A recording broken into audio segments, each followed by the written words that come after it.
Thank you so much for joining us. As you know, a lot of people running for mayor. I shouldn't say a lot, but several so far. And I've interviewed a few of them, Shelley Berkeley being one of them a few weeks ago.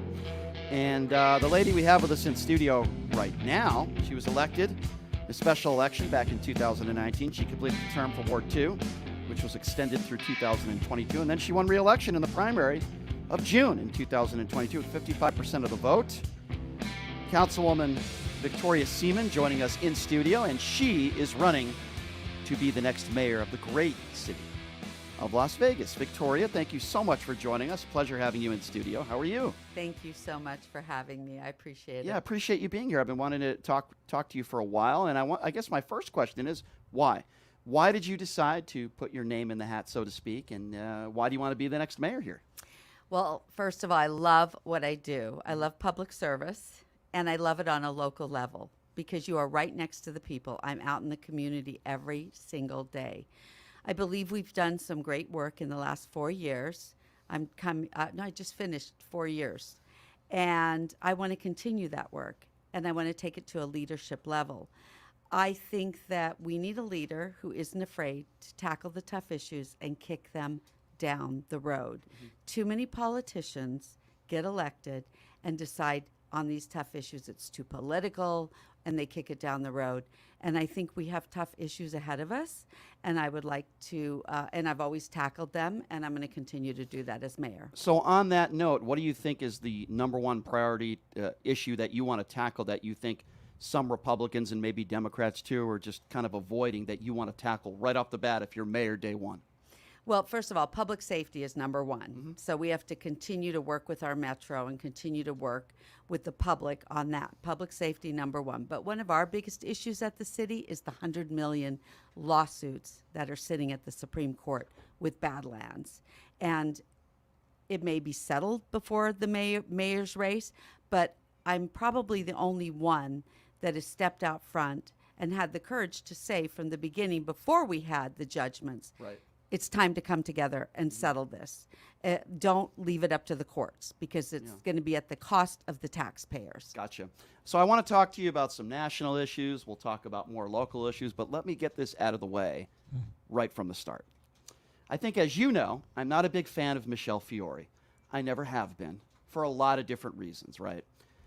And you know, it's been all over the news and everyone talked about it, about the alleged physical altercation that you two had, that allegedly she broke your finger or fingers.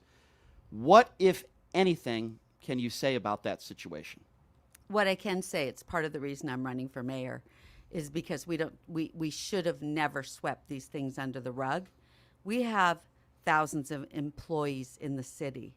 Everyone should feel safe in their place of work, including elected officials. Do you feel like that's what happened here in this city because it was alleged? I don't know if you made those statements, but somebody had said that they swept this story under the rug. They didn't want people to talk about it, and they tried to keep it quiet. Absolutely. At the expense of, I say, at the expense of, first of all, allowing someone to get away with that and feel emboldened by it, but also allowing another elected, who happens to be myself, as the victim. So another reason I'm running for mayor, we need transparency, and it's a really good time, I believe, with the city. We just appointed a new city manager, as you probably know. Mike Jansen just got appointed, and he will take his seat September 1st. He's been ratified. We are now getting a new city attorney. I think it's really important. And then in 2024, we'll have a new mayor. The priorities for me, when I talk to people that want to run for city attorney and they wanted to be appointed or possibly run for city manager, is the most important thing for me is transparency.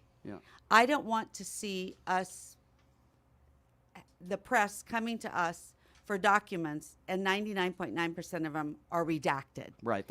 I agree. If we're not doing anything wrong, then put it out there. All right. So forgive me. One more question there, and then we'll move on to all this other stuff. I promise. One more. It was my understanding, full disclosure, is there's ongoing, you have a lawsuit against her, correct? Okay. Correct. So I know there's certain things that you can't talk about. I respect that, and that's why this will be my last question. Can you answer this question for me on the record? Did she break your fingers? Yes, she did. How many? One. She broke your finger, so she just grabs you Well, I'll talk. I don't really want to get into the Okay, details. okay. She did grab my finger. She twisted it in many ways, and it was broke. And a year later, I had to have surgery in the healing. So I am suing. So I don't want to talk more about that. No problem. But it was an assault, and it's been, they've been tried to cover it up, and nobody wanted to deal with it. And it was not the first resort; it was the last resort. I really need the city to step up when it comes to other employees, and everyone. Like I said, I'm going to say this again. Yeah. Everyone should feel safe in their place of work. I have to ask you this as a general question, just in the workplace in general. Like, we all have people that we don't get along with, right? I mean, I can't stand. No, Guy, I'm just kidding. No, it's okay. I'm just Not kidding. many people can. I love the people here at KSHB, but no. In all seriousness, when you go, you're absolutely right. In the workplace, you're not going to get along with everybody, but you want to feel safe. I guess my question to you, and a general question, is how do you work with somebody like that, or just in general, when something like that happens? I don't want to go to work every day, right? I mean, that had to be an awful situation for you to have to go to work every day, and you're working for the people, you're an elected official, and to try to, you can't forget something like that. I mean, how difficult was that for you personally? Well, almost every single day I had to have somebody with me at City Hall so that in case something did happen, I had a witness. I did get death threats in that summer. Wow. It was very challenging for me. But through, things, I don't want to get too much into the detail, but, through mentorship and different things, and I was able to move on. But it wasn't easy. And as an elected official, I can say that nobody should ever have to go through this. Just because we're elected doesn't mean we can be abused as well. Absolutely. And listen, I went for help everywhere I could. We sit through hours and hours of policy of sexual harassment and all different types of harassment, but nobody would address the assault. And that's why I think right now new leadership is really important. Sure. And the number one issue for me when I decided to file a lawsuit was we need policy changes. Sure. You don't sweep it under the rug. It's not the good old boys. It's not the good old times. No. No one should ever have to suffer through this. And I can say that, I'm ready to fight for all those good policies. I just want to say I'm so sorry that happened to you, and I hope you get every single dollar you can off of that horrific human being. Anyway, Guy, go ahead.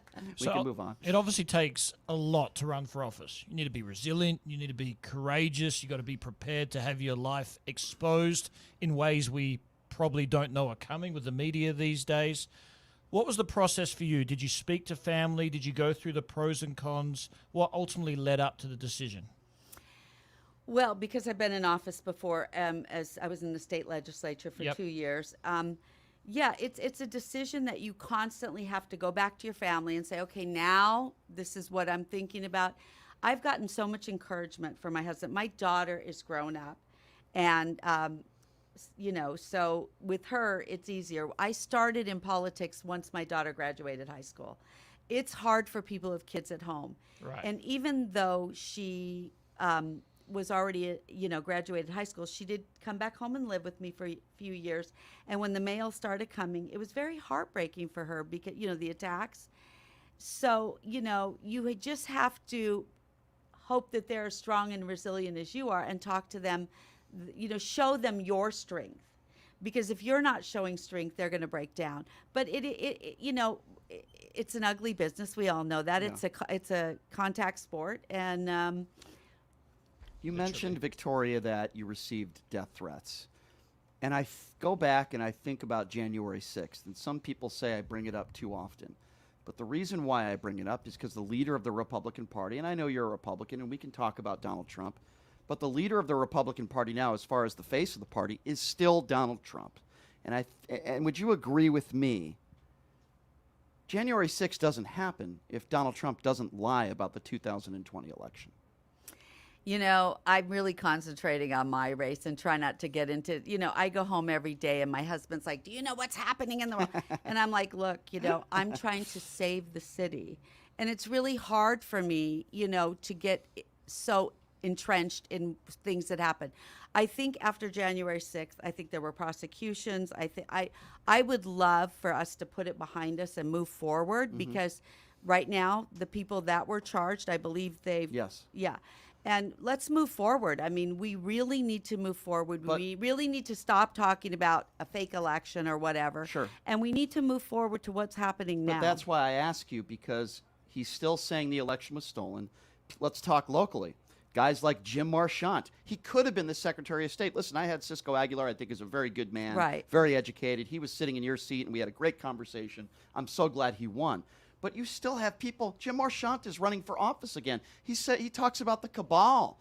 I mean, Sigal Chattah said she wanted her opponent hanging from a pole. I know. I think. I mean, these are people in your party. How does that make Yeah. you feel? Well, first of all, I'm so happy that I'm in a nonpartisan race. Right. Because, I believe in Republic values. It doesn't necessarily mean I believe in people that are running the Republican Party. Right. I don't have a relationship with Sigal Chattah. She was my planning commissioner for a short time.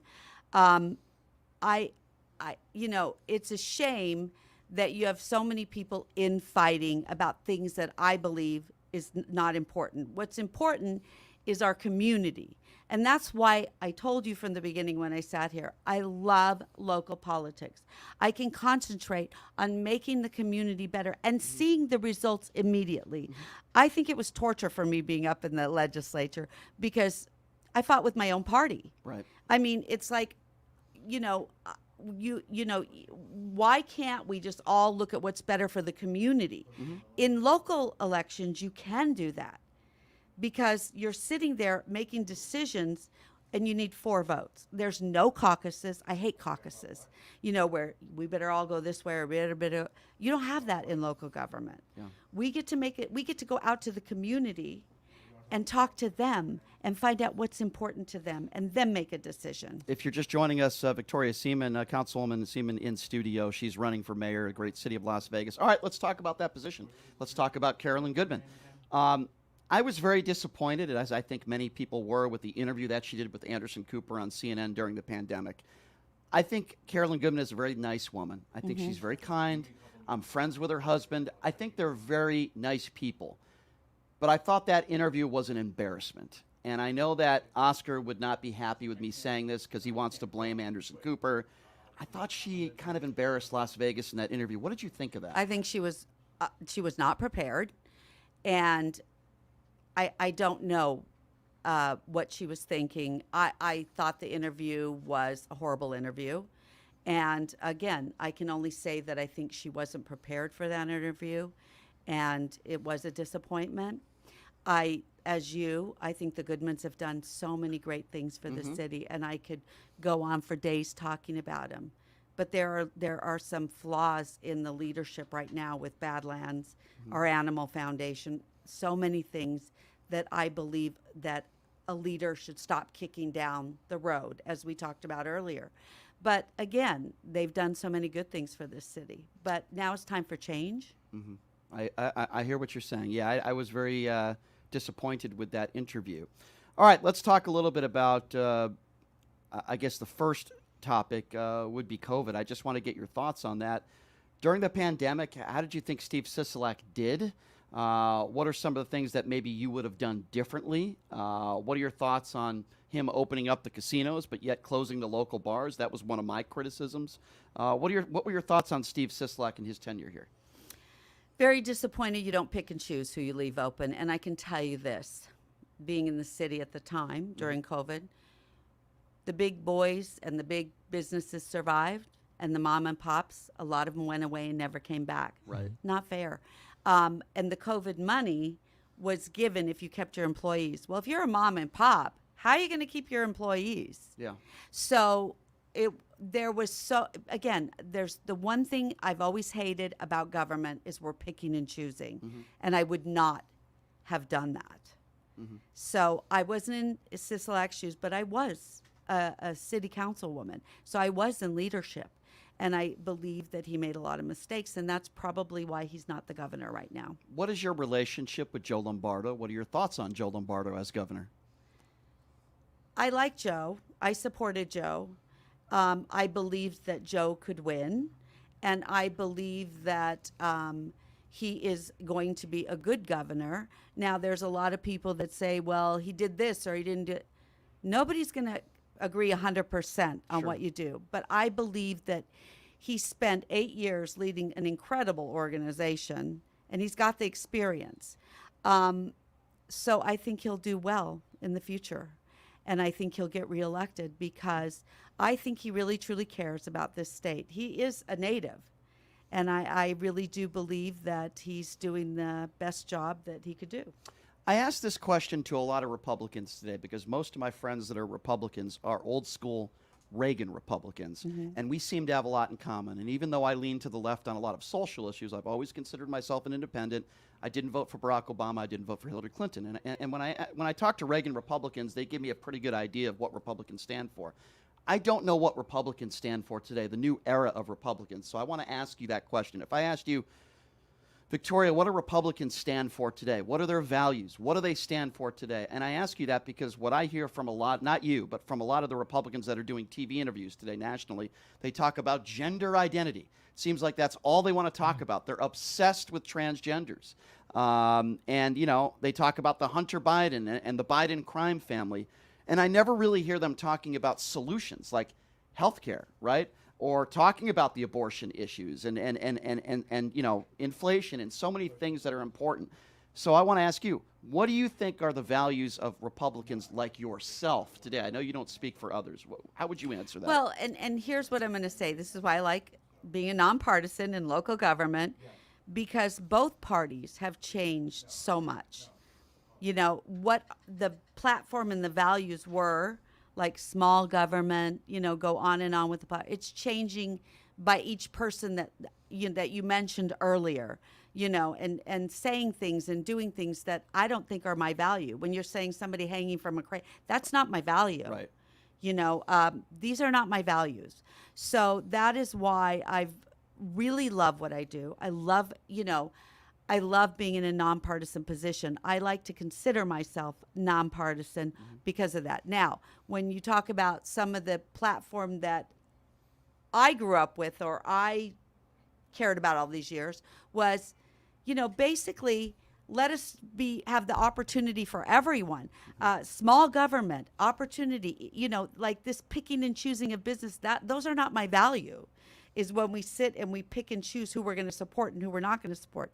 You know, so it's changed so much. I mean, it's hard to answer, you know, on both sides. Like if I hear what Democrats stand for, and I don't speak for Democrats, but I think I have a good idea today what they stand for.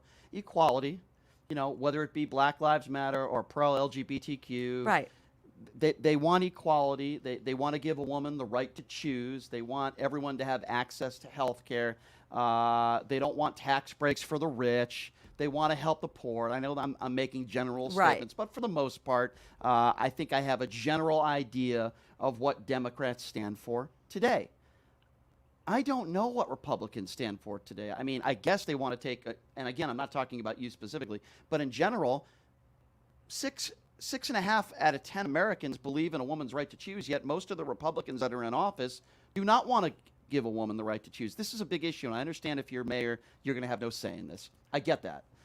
But what are your thoughts on that? Do you think it should be up to the states? Did you agree with I do think that the states should decide. It's closest to the people rather than a whole federal blanket. And what people don't understand is, you know, the Roe versus Wade wasn't about taking away the right. It was saying, here, put it to your local government. Right. And you guys decide. And it's in our Constitution. So what are we fighting about? Yeah. That was my whole thing. It's like, I also think that, you know, if you go back to the basics of Republicans and Democrats with equality, equal opportunity, it was all the same. Now, when policies don't work, parties start to, you know, push on other things. You know, I think most Republicans agree on social equality for everyone, but it's this fight and this fight for power and office that now we're just throwing in a lot of other things. And, you know, I think if we sit and talk, like I talk to a lot of Democrats or Republicans, and we all, except for people running for office, let's leave them out, okay? But we all seem to agree on the same thing. Yeah. And then it's just, oh, well, how am I going to win? What can I talk about? There are extremes on both sides. There's extremes. I mean, agree. Yeah. I think one of my favorite presidents, besides I loved Ronald Reagan, I also love Kennedy.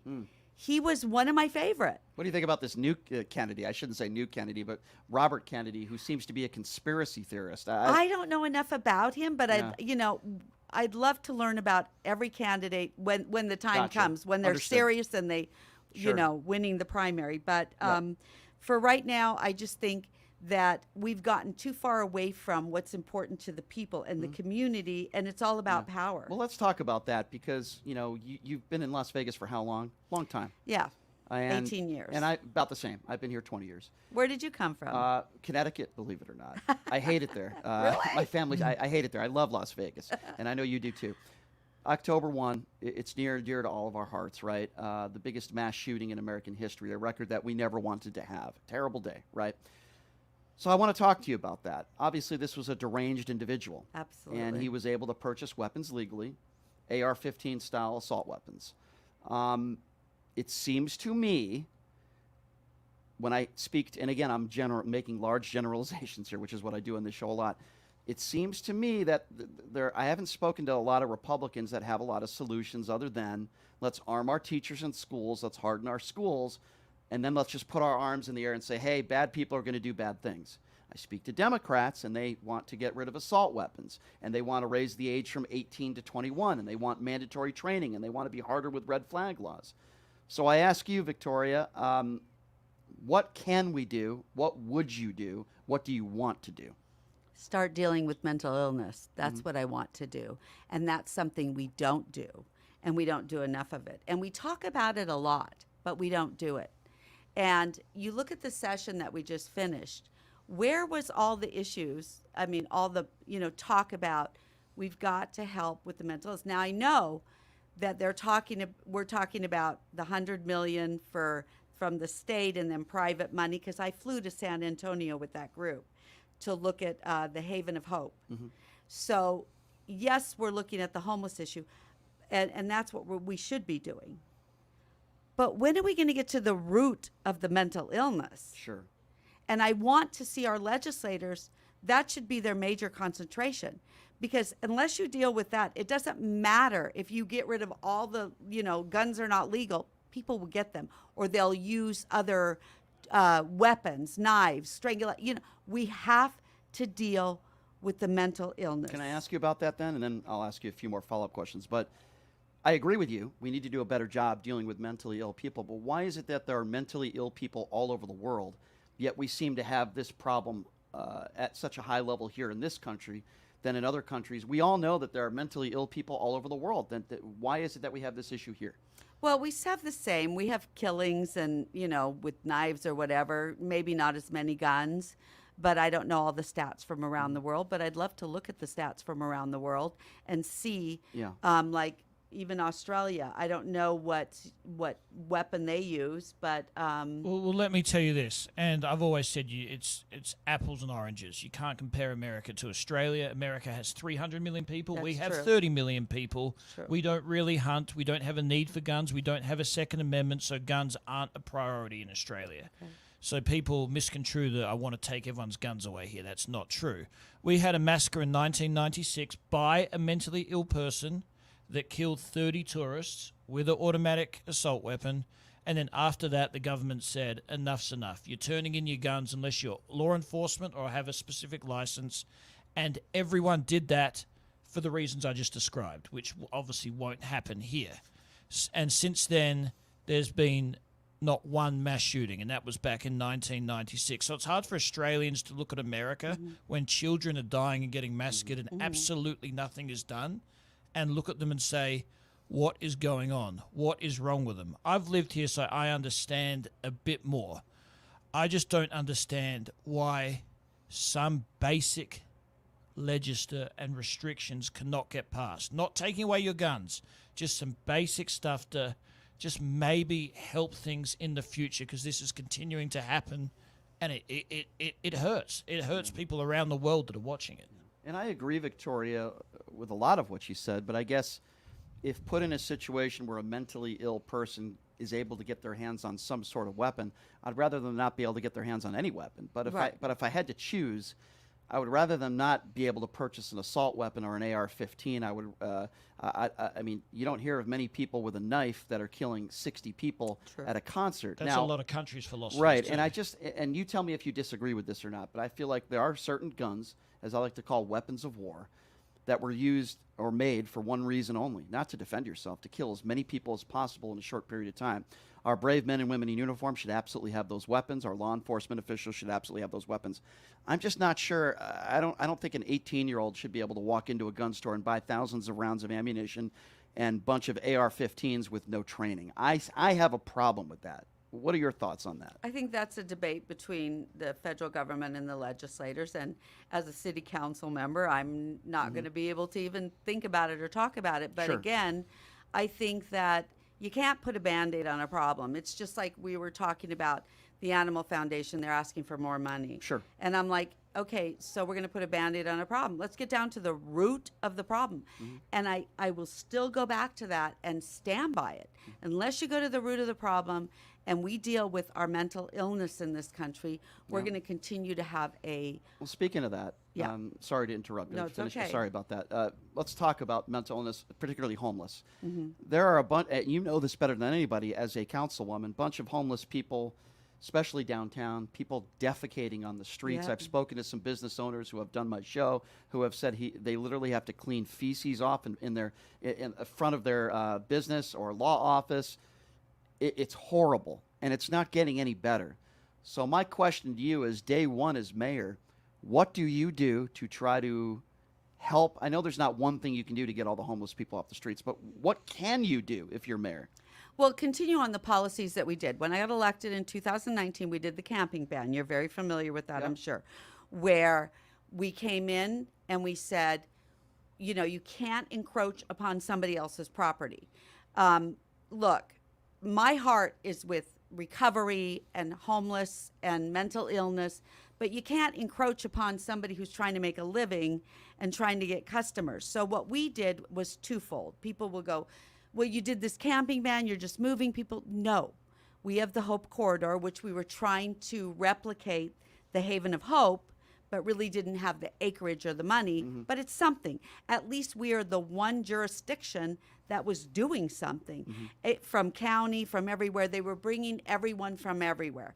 But the twofold is, we have a camping ban. So if I'm camping in front of your restaurant, you can call the city. We prefer people call the city. So those of you out there listening, if there are homeless people camping out, call your city council member or the city. We get the MORE team out. And when we send the MORE team out, they say to them, can we get you services? Can we take you to the Corridor of Hope? Can we get you an ID, a job? Do you need a help, whether it's mental illness, recovery? We want to help. And that made it easier. If you take that away, we don't have that ability anymore. So I want to continue that. And they were trying to do a bill in the legislature where that would have taken that away. And that would have been so harmful because we are helping people. The other thing is I've really entrenched into the community. I don't know if you know, but I think it was 2 weeks ago, I went out in the tunnels with Vegas Stronger and really wanted to go out for myself and see what some of the issues were. Mesmerizing going into those tunnels, isn't it, Victoria? It's mesmerizing, and it was so important to me to talk to those people. They're people. They have, Everybody has a story. They want people to know that they have dignity. They have, most of them have mental illness. Right. And we're going to talk about recovery. They're drug addicted. But why are they drug addicted? Are they drug addicted because they started on drugs, or are they covering some sort of mental illness? Right. I know family members, I know friends that have lost loved ones. I'm one of them. Yeah, I lost my sister to a drug overdose. I'm so sorry. Thank you. Yeah, 37, fentanyl. That's hard. It's getting everyone. 37 years old. So I know exactly what you're talking It's about. affecting My family everyone. is going through it. And this country failed my sister. She was in and out of rehab centers. Nobody could help her. So I applaud you for talking about this. Yeah. And it is a major issue. And you're going to get a lot of people off the streets, the homeless people, Yes. if they get the help that they need. The problem is, where does the money come from? Where do you take them? And you can't force somebody. See, that's the issue, right? Right. You couldn't force my sister. You can't force somebody to get help unless they want help. That's And right. Darren Waller, former Raider, Yes, great guy. know him well. Yeah, and he did what you did. He went into these tunnels and he saved lives. Yeah. We need more people like you, the politicians, the people that don't just talk the talk but walk the walk, and go in there and actually talk to people It's dangerous. I wouldn't recommend da- anybody going there by themselves. No, don't. But, No, don't. But what you did is admirable, and Thank you. and We yeah, brought 3 people back to recovery. We saved. that's great. Hopefully, we had a chance to save 3 people. If we save 1, it's enough. Absolutely. Right. It's enough. It could have been your sister. It could be some other family member. And so and I'm very involved with Foundation for Recovery. Yep. Ryan Hampton, Mobilize Recovery. I love what they're doing. Yeah. I'm going to support them. We have opioid money coming in the Sure. city. I have been very vociferous about saying I want it to go to recovery services. It's Sure. not going to go to Yeah. workforce. I want it to go to recovery Sure. or mental illness Yep. facilities awareness. Yeah. And this is one of the things that really bothers me about government is that the wasteful spending.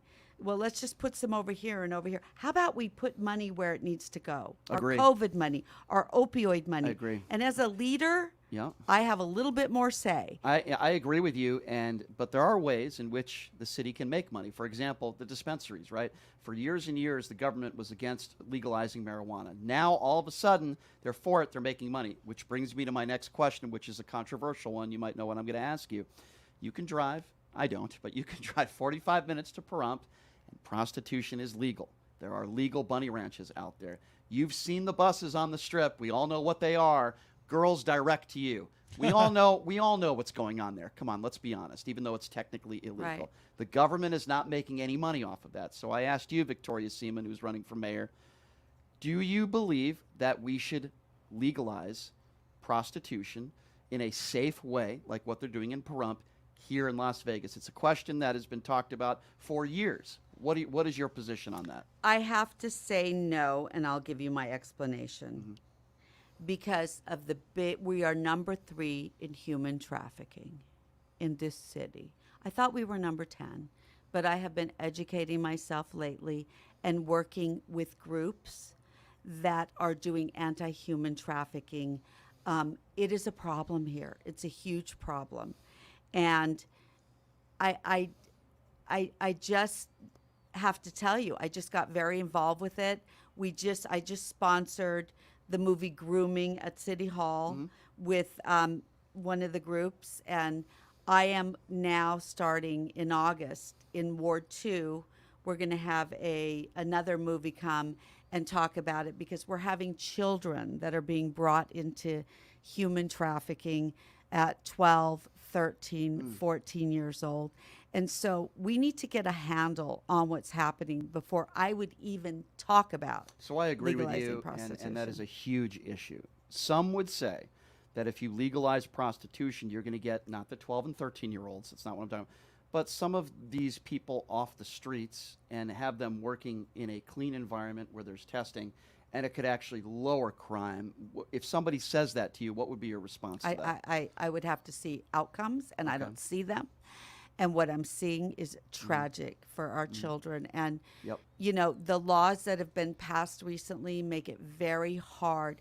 One of the things that I know by being involved with them lately is they used to arrest the young girls, but not take them to jail, just try to get them off the street. Right. And now there's a law that's been passed that they can't arrest them. So now they have no chance of talking to them and getting them to prosecute the person that's Understood. trafficking them. Yeah. It's what I've done as a legislator and in politics, and luckily I was much older and I had had a lot of experience in business.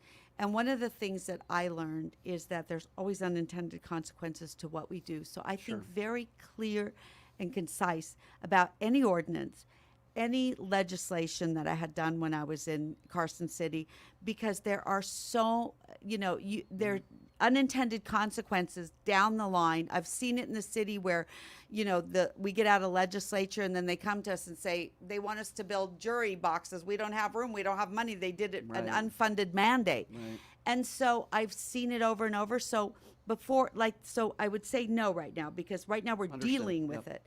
So I try to look at everything in a different prism. I understand. Not like that's a top priority either. What did you make of the people with the flip cards that were handing stuff out. What did you make of those people, and what do you make of the street performers that, by the way, last I understood, is not allowed on the Strip, right? But it's allowed downtown. What do you make of those situations? Well, and that, so lately I've heard from a few of the casino owners down there that they're having the same sort of problem. People camping out, a lot of, people defecating, and, tourists are not attracted to what we have going on down there. So it's something we have to look at. We're recently putting in the little metro substation.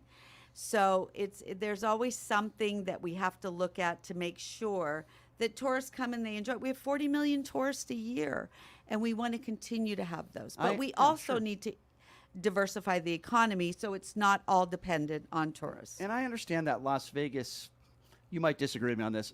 There are some parts of Vegas that are not really family friendly, where I wouldn't say a 10-year-old should be walking with his or her family on Fremont Street when you have a bunch of half-naked people taking pictures with people. Absolutely. I don't think that's appropriate for children, yet there's not a curfew till what, like 8, 9 o'clock or something? I don't even know if there is a curfew, because I was asking about it when we were in the meeting about the anti-human trafficking, and I'm like, what about curfews? Like, they looked at me like I was from Victoria, the 50s. Like, what's wrong with you, curfews? I don't even know if there is a curfew. I don't know. But we did do a curfew, some sort of curfew for downtown, but not necessarily for kids. I mean, what is the curfew? I don't know, but you see, like, you know what I'm talking about. There's guys wearing Speedos out there, and women that are, half naked taking pictures. And listen, if they're gonna pay you, tourists, to take pictures with you, I don't necessarily have a problem with that. I'm just not sure that a bunch of kids should see that, right? I agree. Yeah. Well, I probably wouldn't bring my kid when she was 10 down there. Although, to give Oscar Goodman some credit, maybe Carolyn deserved. Listen, Container Park is beautiful. I think, oh my gosh, it's very beautiful. They've done a great job. It's a few blocks outside of Fremont that I wouldn't recommend people walk around. But Fremont Street has changed a lot. We're cleaning it up. Yes, and yes. And we're doing a good job. You are. It's gotten a lot better than it was. I moved here 20 years ago. The people watching is fantastic. The food is great. And I think Derek Stevens is a big part of it, too. I love him. Yeah. Can I just say that? Derek's a good dude. He's done my show a few times, and I enjoy Circa. I think it's a beautiful casino. And oh, my gosh. Derek State of the art. Derek loves this city, right? And he's a Detroit guy, but he loves Las Vegas, and there are some great casino owners in this town. There's no question about that, and I enjoy it. Do you have any favorite spots, by the way? I didn't ever ask you that. Well, I have to say, Adiamo, that restaurant in the D, that's is a good pretty one. darn good, right? I like their steakhouse, too. Yeah, Barry's, that's the one I'm talking about. Which one? Adiamo. Is that what it's called? I thought it was Barry's downtown. Barry's is in Oh, Circa. that's in Circa. Yeah. You got to try Adiamo. is Oh, great. my gosh. Oh, that's at so the D, good. right? Yeah. I took my dad there. That's the Italian restaurant. Yeah, but it has the best Yeah. best steak. I got to tell you. I admire Derek Stevens to invest that big at the time he did when you were talking about Fremont Street earlier. Kudos to him. Yeah, I agree. Didn't Mark Wahlberg show up at one of your meetings? No, I showed up at one of his Oh, you openings. showed up at one of his. Okay. He seems What like a great guy. He's really embraced the city, What a hasn't great he? guy. He Yeah. loves it. He looked at me and he said, "This is the place I want to raise my kids. I'm out of California, LA." And I said, "Well, that's where I came from, so I get it." And he just loves Las Vegas. So he's gonna bring, hopefully, studios here and a lot of other things that they didn't have time to work on during this session. But I hope he does. He's embraced it. He's everywhere. He is everywhere. And he's an amazing guy. He's down to earth. Just a great guy. He really is. Well, Victoria, let me say this. I appreciate you coming in. I love speaking with all sorts of different people that are running for office. I like Shelley Berkeley, but I think I would probably choose you over her for several different important reasons. But I appreciate you coming in and answering all the questions. I hope we can get you back in studio as it gets a little closer to election time. But I really, truly believe you have a very good chance to win. And I wouldn't so say that much. about a lot of people that I interview. But Believe me, you've been doing this for a while now. You're a pretty level-headed, fair person. Thank I wouldn't you. call you an extremist at all. You're not saying you want any of your opponents hanging from a pole. No. You're not screaming to high heavens that Trump won the 2020 election. You haven't even brought up transgenders, and you're a Republican. What's going on here? here. You sound like a normal Republican. I sound like a nonpartisan Yeah. city councilwoman, don't that's- I? and- They but- still exist. But in all seriousness, that's the kind of person that I want representing me. yeah. I want normal people that are level-headed. Doesn't mean I have to agree with them on everything, but I believe you are that person. So Thank you so much. absolutely. So I appreciate you coming. It's a pleasure to meet you. Good luck with your Thank lawsuit you. against Michelle Fiore. Take Thank her for you. every dollar she has. I'm saying that on the record. No, but all seriousness, thank you so Thank much for you. being here. It's been a My pleasure. pleasure. Thank you. Thank you so much. Appreciate I'll it very come back much. anytime. I really loved it. I Please. appreciate Thank that. you. Thank you so Thank much. you. Victoria Seaman, everybody. All right, we're going to take a quick break.